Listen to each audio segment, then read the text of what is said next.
I'd just like to share another story of someone I've had the privilege of playing with and getting to know over the last couple of years, who for me, I think signifies passion on a cricket field. And no, I mean, a lot of times people come here and expect me to talk about, Tendulkar and Lakshman and Ganguly and Kumble's, and they're all great cricketers, and I've played with a lot of them, and they all, had some amazing qualities. But the story that I like to tell is about Praveen Tambe. I'm sure a lot of you have heard of him over the last couple of years at the IPL. And Praveen, was a budding sort of leg spinner as a 20-year-old. And he played 20 years of cricket in the Maidans in Mumbai, never getting an opportunity to actually represent Mumbai at any level, no first-class level, no junior level, nothing. Praveen Tambe didn't get a single opportunity to play any game. But he kept bowling, he kept playing in every single game, and that's really, really hard.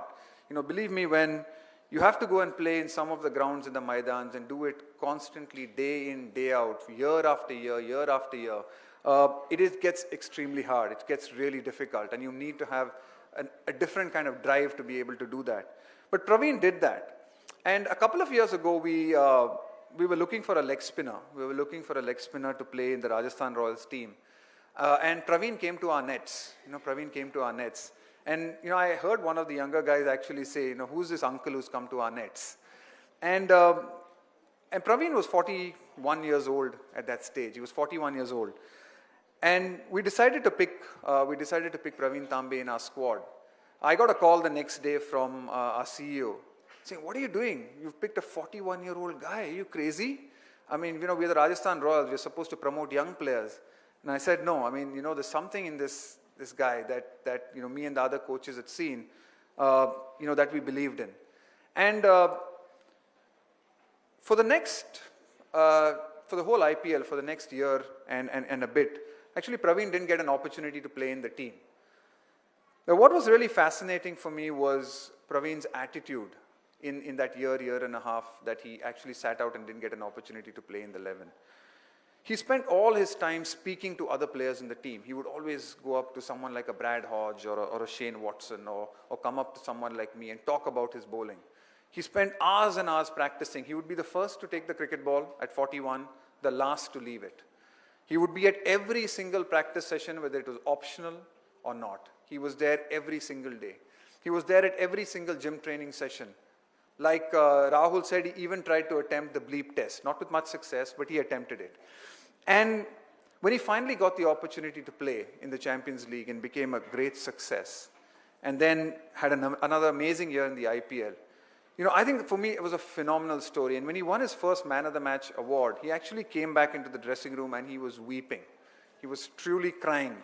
And for me, that is passion. I mean, you hear about great stories and great people, but to play 20 years without no recognition, to just keep playing in gully cricket, in Maidan cricket, to still have the desire and the hunger to keep doing it again and again, to have the attitude to come into an environment that gives you the opportunity to learn and grow and improve, and to grab it with both hands as a 41-year-old was, I think, a great lesson of passion to so many of the young players who are 18, 19, 20, 21 in our team, looking out to make a career.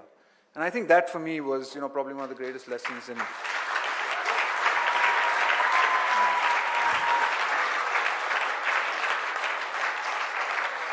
And I think that's,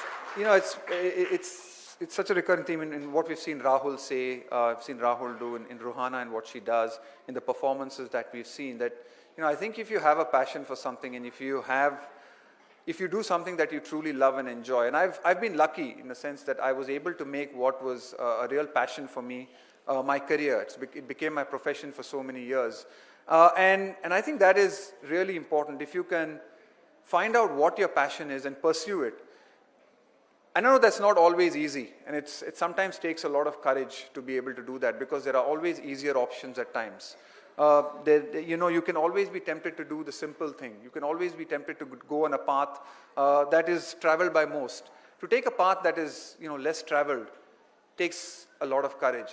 Probably takes a lot of patience as well. As we've seen in someone like Praveen Tambe, it took him, his success wasn't overnight. A lot of people said, oh, that's overnight success. That's 25 years of success. Taken 25 years to work hard, starting as a 15-year-old to actually, become a success. So it's going to take a lot of time, it's probably going to take a lot of patience, a lot of sacrifice as well. A sacrifice of time, of spending so much time doing what you're doing. A sacrifice sometimes of making a sacrifice of a financial sacrifice. A lot of times when you pursue your passion, it might not necessarily be a passion that gives you the financial security that you hope for and you probably crave for. But if you want to make a difference, as we've seen so many of these kids do, and you see the kind of difference that they are making, I think you need to follow your passion and follow it in whatever you do. And I think that's the great thing about what I think a lot of the DFC has taught, what I'm sure will teach a lot of these young kids. When they see what they have created and see what they've done, it's come through sheer passion of really enjoying what they do. And I hope that they will be able to pass on this message, as I'm sure their stories will, that if you really want to pursue something and you're really passionate about it, that's what you should look to pursue, because then you never have to work another day in your life.